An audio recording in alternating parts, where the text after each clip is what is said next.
खबर सामने आ रही है। तेलंगाना स्टेट कमेटी का सदस्य है दामोदर, जिसे गिरफ्तार किया गया है। और कुल 15 नक्सलियों को एक मकान से पकड़ने की खबर है। पकड़े गए नक्सलियों में 9 महिलाएं भी शामिल बताई जा रही है। सभी को हैदराबाद डीजीपी कार्यालय ले जाने की खबर है। मामले की अब तक आधिकारिक पुष्टि नहीं हो पाई है हालांकि, लेकिन 15 नक्सली एक ही मकान से पकड़े गए हैं, ऐसी जानकारी मिल रही है। सभी को हैदराबाद डीजीपी कार्यालय लाने की खबर है। अभी तक आधिकारिक पुष्टि होना बाकी है। पहले बड़ी खबर बीजापुर से, जहां नक्सलियों का बड़ा सरेंडर, 34 नक्सलियों ने आत्मसमर्पण किया है। बता दें, सरेंडर करने वालों में डीवीसीएम मेंबर शामिल हैं। डीवीसीएम स्तर के जो नक्सली हैं, 34 नक्सली जिन्होंने सरेंडर किया है। माफ कीजिएगा, नक्सलियों पर 84 लाख का इनाम था जिन्होंने सरेंडर किया है। 34 नक्सलियों ने सरेंडर किया है। 84 लाख रुपए का इनाम उन पर घोषित था। डीवीसीएम स्तर के नक्सली भी इनमें शामिल थे। कुल मिलाकर यह बहुत बड़ा सरेंडर है। बीजापुर से तस्वीरें आत्मसमर्पण की 34 नक्सलियों के एक बड़ा नेक्सस जिन्होंने आत्मसमर्पण किया है। एक्सक्लूसिव तस्वीरें हम आपको दिखा रहे हैं और इसी के साथ साथ उस लक्ष्य की तरफ और करीब बढ़ते हुए जिसमें नक्सल मुक्त बनाना राज्य को यह बड़ा टारगेट है। तो छत्तीसगढ़ में लगातार नक्सली सरेंडर कर रहे हैं। जो बचे नक्सली हैं या लगभग तमाम बड़े लीडर्स अभी तक मारे जा चुके हैं और जो बचे नक्सली हैं वो भी अब सरेंडर कर रहे हैं। समर्पण कर मुख्यधारा में शामिल होने का फैसला किया है। हम इस पहल का स्वागत करते हैं। आपको पता है कि सीआरपीएफ व छत्तीसगढ़ पुलिस काफी समय से एंटी नक्सल ऑपरेशंस लगातार जारी किए हुए हैं और जहां हम लोग एक तरफ मैसिव ऑपरेशंस कर रहे हैं और दूसरी तरफ हम जो वैक्यूम एरिया है वहां पर हम लोग फॉरवर्ड ऑपरेटिंग बेस स्टैब्लिश करके और जो दूर दराज के गांव हैं वहां पर उनको मुख्यधारा से उनको शामिल कर रहे हैं। और रंजन दास, न्यूज 18 संवाददाता हमारे साथ जुड़ गए हैं जानकारी के साथ। रंजन, डीवीसीएम के 34 नक्सलियों ने सरेंडर किया है। क्या इनका बैकग्राउंड है? कितनी बड़ी ये सफलता एक और सुरक्षा बलों के लिए?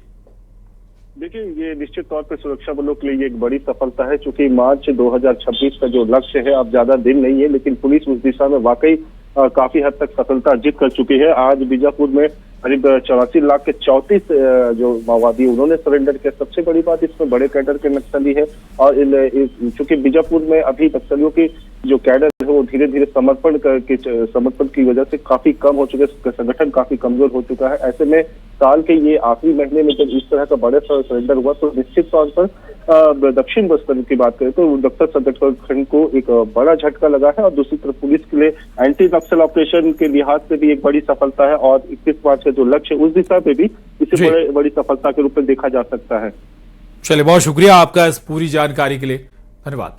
भोपाल में मुख्यमंत्री डॉक्टर मोहन यादव की अध्यक्षता में कैबिनेट की बैठक हुई। कई अहम फैसले इसमें लिए गए। कई महत्वपूर्ण प्रस्तावों को कैबिनेट से हरी झंडी मिली। आपको बताते हैं आखिर कौन कौन से अहम फैसलों पर कैबिनेट में मुहर लगाई गई है। कैबिनेट के अहम फैसलों में भोपाल इंदौर मेट्रो प्रोजेक्ट के लिए बजट आवंटन प्रस्ताव को मंजूरी शामिल है।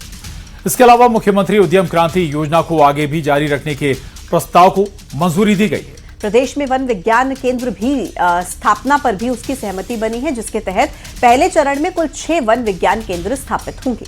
इसके साथ ही राघवपुर परियोजना के लिए 1782 करोड़ की मंजूरी भी कैबिनेट ने दी है। और इसके अलावा मुख्यमंत्री सड़क का परियोजना के तहत 3810 कार्यों को मंजूर किया गया है। और सेवा भर्ती नियमों में जरूरी बदलाव होगा। अस्थायी कर्मचारी की भर्ती में भी जरूरी बदलाव होंगे।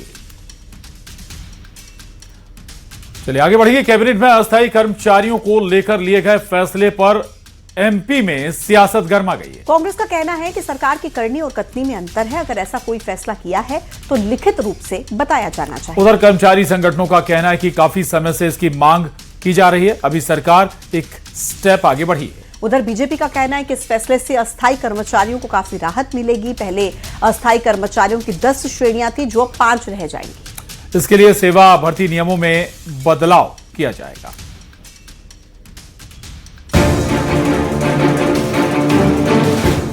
मोहन कैबिनेट ने प्रदेश के अस्थायी कर्मचारियों को बड़ा तोहफा दिया है। अब अस्थायी कर्मचारियों को सरकार स्थायी करने की दिशा में काम करने जा रही है। साथ ही स्थायी और अस्थायी कर्मचारियों का अंतर समाप्त करने पर भी अहम फैसला लिया गया है। अब प्रदेश के अस्थायी कर्मचारियों को लेकर कैबिनेट में लिए गए फैसले के मुताबिक प्रदेश में अभी 10 तरह के अस्थायी कर्मचारी हैं। सभी 10 प्रकार के अंतर को खत्म कर दिया गया है।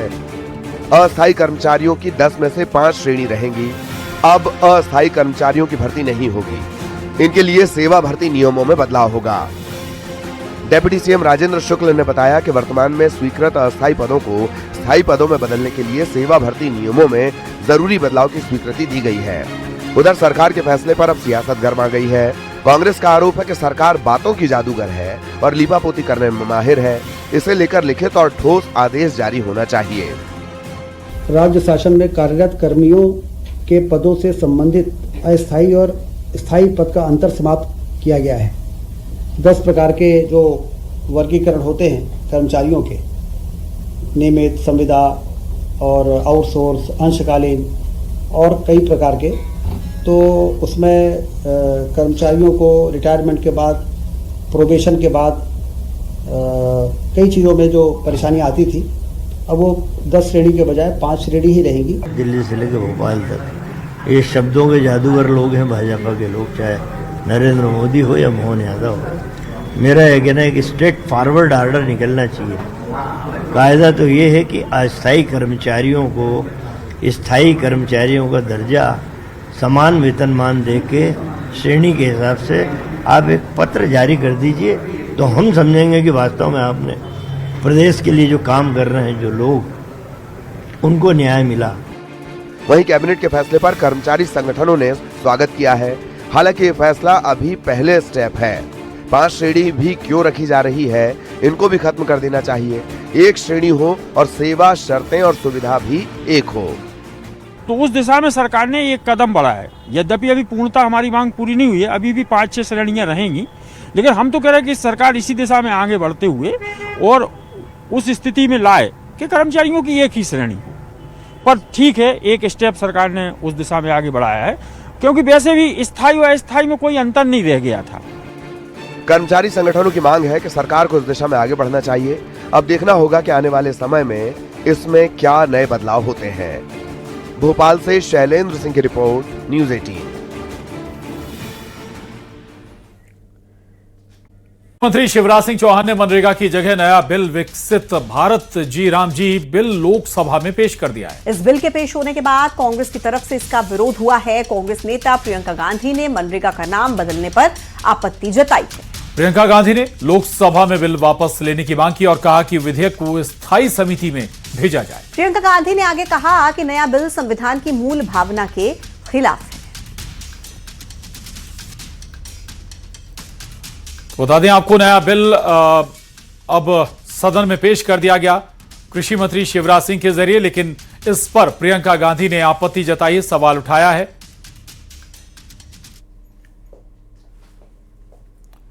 और चलिए अब आपको बताते हैं रोजगार के नए कानून में पहले के मुकाबले क्या क्या बदलाव हुए हैं, जिससे ग्रामीण अर्थव्यवस्था को गति मिलेगी। सबसे पहले तो नाम की बात कर लेते हैं। पहले इसका नाम मनरेगा था, यानी कि Mahatma Gandhi national rural employment guarantee act, जो अब Viksit Bharat guarantee for Rozgar and Ajeevika mission Gramin कर दिया गया। पहले वाले कानून में हर साल में 100 दिन काम की गारंटी थी, लेकिन अब हर साल में 125 दिन काम की गारंटी मिलेगी। पहले केंद्र का हिस्सा 90% और राज्य का हिस्सा 10% होता था, लेकिन अब केंद्र का 60% और राज्य का 40% हिस्सा होगा।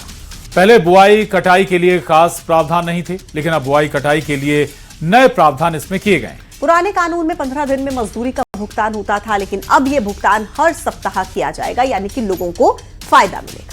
पुराना एक्ट ग्रामीण अर्थव्यवस्था पर फोकस नहीं करता है, जबकि नए कानून से ग्रामीण अर्थव्यवस्था को नई ताकत मिलेगी। पुराने रोजगार गारंटी में किसानों के लिए कोई प्रावधान ही नहीं था, लेकिन अब किसानों के लिए प्रावधान है और पूरी तरह से डिजिटल भुगतान किया जाएगा। पहले ग्रामीण इलाके के जल संसाधन को लेकर कोई स्पष्ट नीति इसमें नहीं थी, जबकि नए एक्ट में जल संसाधनों के संरक्षण पर फोकस किया जाएगा। और इसी के साथ आगे बढ़ते हुए आपको बताएं कि आप ये सोच रहे होंगे नए कानून से आखिर फायदा क्या होगा, तो इसके फायदे आपको बता देते हैं। दरअसल विकसित Bharat guarantee for Rozgar and Ajeevika mission ग्रामीण से 5 बड़े फायदे होंगे। रोजगार के दिनों की संख्या में इजाफा होगा, केंद्र की फंडिंग का बोझ बढ़ जाएगा।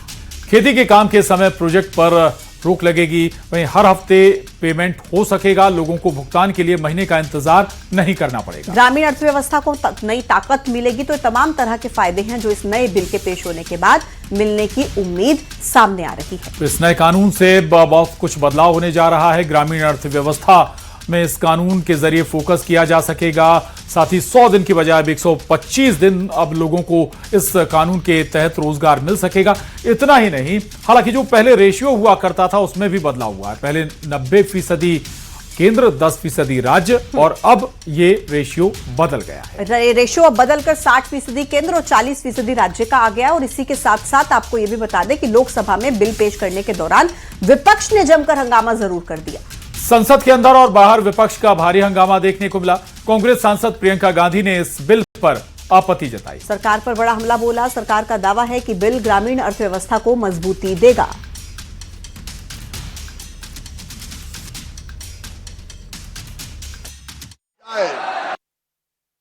मैं प्रस्ताव करता हूं कि मुझे विकसित Bharat, guarantee for Rozgar and Ajeevika mission ग्रामीण VB जी राम जी, विकसित भारत जी राम जी बिल 2025 को सभा में पूरा स्थापित करने की अनुमति दी जाए। जी राम जी। माननीय अध्यक्ष महोदय, जब केंद्रीय कृषि मंत्री थे तब उन्होंने ये कहा था कि कृषि कार्यों के लिए, मनरेगा के काम के लिए मजदूर नहीं मिलते। हमने तो शरद पवार जी की उस चिंता का भी समाधान करने का प्रयास किया है। और इसलिए मैं विस्तार से जब इस बिल पर चर्चा होगी तब अपनी बात कहूंगा, लेकिन मैं फिर दोहरा रहा हूं, मेरा जो इस बिल पर ऑब्जेक्शन है सर, ये जो कानून है इसके तहत हमारे गरीब भाई बहनों को जो रोजगार की कानूनी गारंटी मिलती है, जो अधिकार मिलता है, वह इस योजना में मांग के आधार पर संचालित होता है।